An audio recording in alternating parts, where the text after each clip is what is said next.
Good morning, Cullman. Thank you for tuning in to Cullman Today. I'm your host, Dustin Isom, and today is Thursday, July 18th.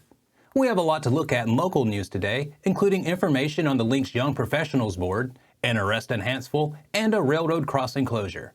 All of this plus sports, weather, and more, but for now, let's dive into the top stories happening in Cullman today. Early Wednesday morning at approximately 12:26 a.m., officers from both the Hanceville Police Department and the Wallace State Police successfully executed a joint operation of arrest. The operation resulted in the arrest of Seth Patrick Key of Mount Olive, Alabama. Mr. Key was taken into custody at the Quality Inn Hotel in Hanceville, across the street from the Wallace State College campus. Key had multiple warrants, and during the arrest, he was found to be in possession of what appeared to be burglary tools. He was transported to the Cullman County Jail and booked on his warrants with the City of Cullman. Next up, morning travelers and commuters. Take note that CSX railroads will be closing the Arnold Street crossing from approximately 6 a.m. until project completion today. Please plan accordingly. The City of Cullman thanks motorists for their patience. And to finish out our top stories, Wyatt Buchanan has been named the 2024 Nicholas Fillinger Memorial Scholarship recipient. The announcement played into Buchanan's character and read, "Wyatt exemplifies everything we're looking for in a recipient. He is a high achiever athletically and academically, but more importantly, his character is exceptional. He has had challenges in life, but didn't let that affect his attitude or work ethic and seeks to thank God for the blessings instead. He looks out for others, especially those that need some extra encouragement and aren't sure where to fit in. His teachers and coaches all said how much they enjoy him, but also how his peers look up to him with respect. It is their absolute honor to award Wyatt this year." Wyatt will be recognized at this year's Nicholas Fillinger Memorial Run Saturday morning at St. Bernard. Now that we have the top stories out of the way, we're going to take a quick break before returning with sports. Discover what's buzzing in Cullman with Community Matters, where every story pops off the page with local flair. It's the magazine that's got the inside track on what's now, what's new, and who's who. Get the lowdown on top eats and 411 on recipes that'll turn up your summer cooking game. Relive our local team's triumphs on the sports fields and pencil in summer's hottest events for fun the whole family will love. Get your copy of Community Matters at the Cullman Tribune, any of the local businesses on screen, or scan the QR code.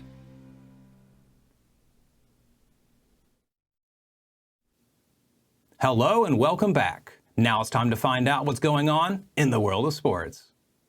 Let's get today's sports segment started with a look at how some of our local standouts are doing in Montgomery.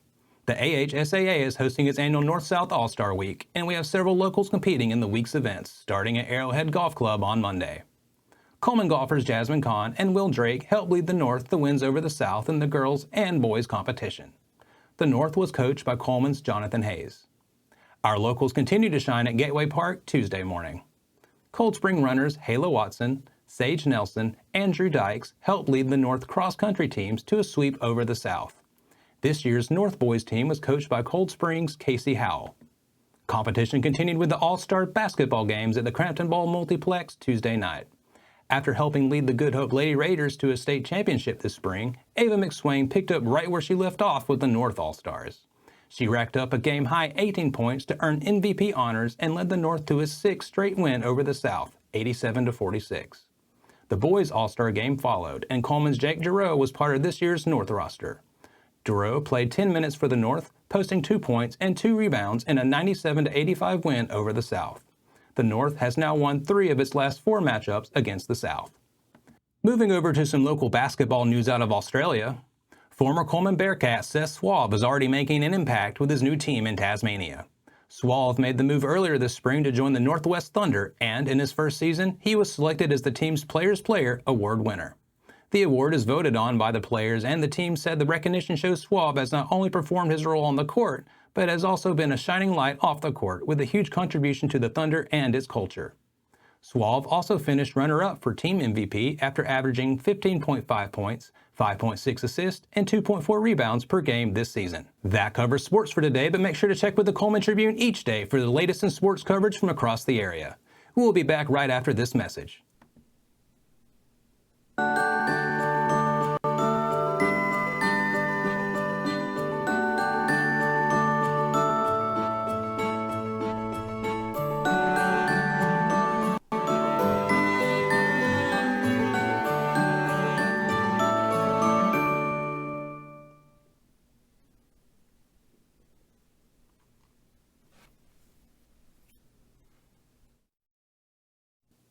Hello and welcome back to Cullman Today. Now it's time to speed things up with the news rundown. 4 stories in under 4 minutes.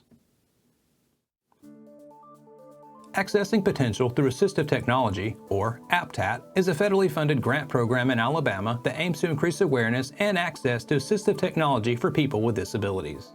The APTAT on the Road event visited Cullman's Wellness and Aquatic Center on Tuesday, July 16th. The event showcased a variety of assistive devices, including wheelchairs, speech devices for those who cannot communicate verbally, and tools to help visually impaired individuals see computer screens. Attendees were given the opportunity to see demonstrations of these technologies, ask questions, and even try some of the devices before making a purchase. Experts were on hand to provide detailed explanations of the various technologies and assist with the acquisition process.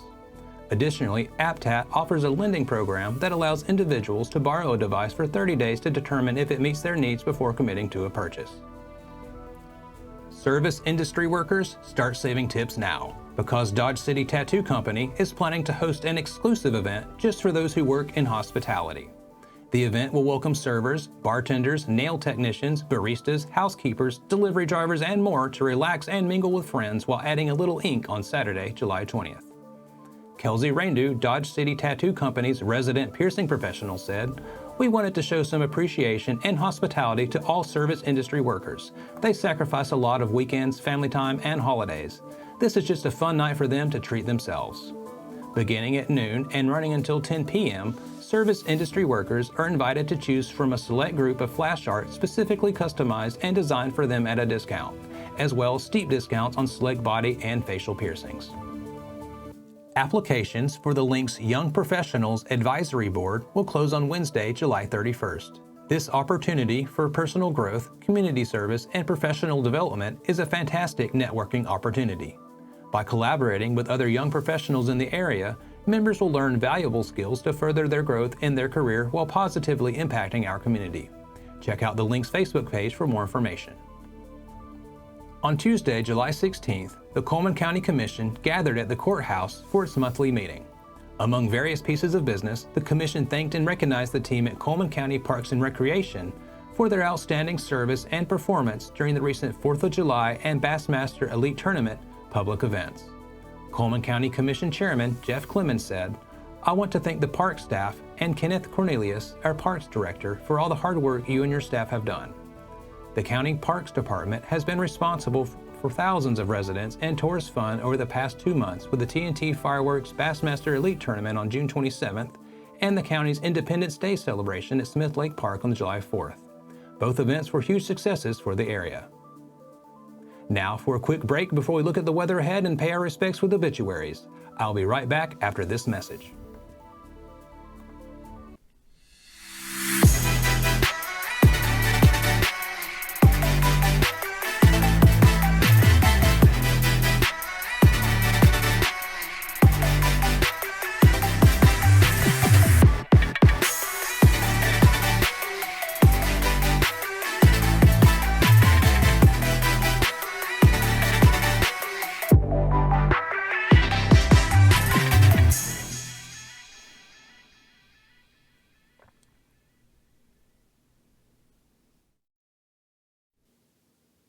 Welcome back.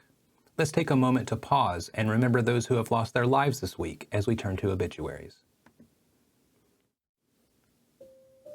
Grace Marie Robertson.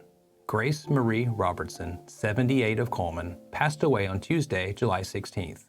Funeral services for Ms. Robertson will be at 2 p.m. on Thursday, July 18th at Duck Creek Baptist Church, with burial at Duck Creek Cemetery. Visitation will be from noon until 2 p.m. on Thursday, July 18th at Duck Creek.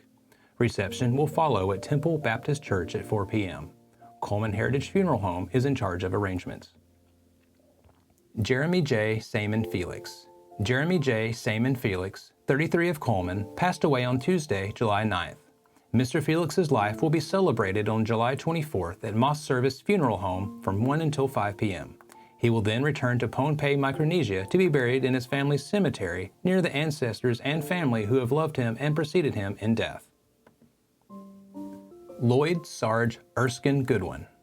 Lloyd Sarge Erskine Goodwin, 93 of Cullman, passed away on Monday, July 15th. A visitation for Mr. Goodwin will be held Thursday, July 18th from 6 until 8 p.m. at Moss Service Funeral Home. Graveside service will be Friday, July 19th at 10 a.m. at Johnson's Grove Cemetery in Bremen. William Michael Weems. William Michael Weems, 69 of Hanceville, passed away on Friday, July 12th. A celebration of life will be held August 3rd. Family and friends are invited to visit Crosshaven Church in Hanceville from 4 until 6 p.m. to celebrate Mr. Weems' cherished life. His family asks that if you are so moved, you can make a donation to First Source for Women in his memory. Opal Ann Latham. Opal Ann Latham passed away on Tuesday, July 16th. Funeral services for Ms. Latham will be at noon on Friday, July 19th at Hanceville Funeral Home Chapel. Interment will follow at Gibbs Chapel Cemetery in Bluntsville. A visitation will take place at Hanceville Funeral Home on Friday from 10 a.m. until noon. That finishes up obituaries for today. Our thoughts and prayers go out to their friends and families. Now, let's take a look at today's weather forecast. Today there is a 70% chance of showers and/or thunderstorms, mainly after 2 p.m., with some patchy fog before 9 a.m. Otherwise, it will be partly sunny with a high near 86. Tonight has a 40% chance of showers and thunderstorms, mainly before 1 a.m., and there will be patchy fog after 10 p.m.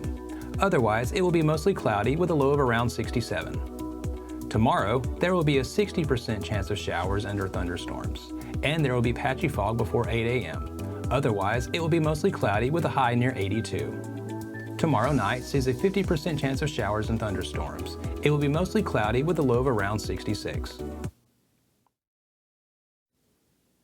That concludes another edition of Cullman Today. Thank you for joining us. We'll be back bright and early tomorrow morning at 6:30 a.m. I'm Dustin Isom with Cullman Today, wishing you a terrific Thursday, Cullman.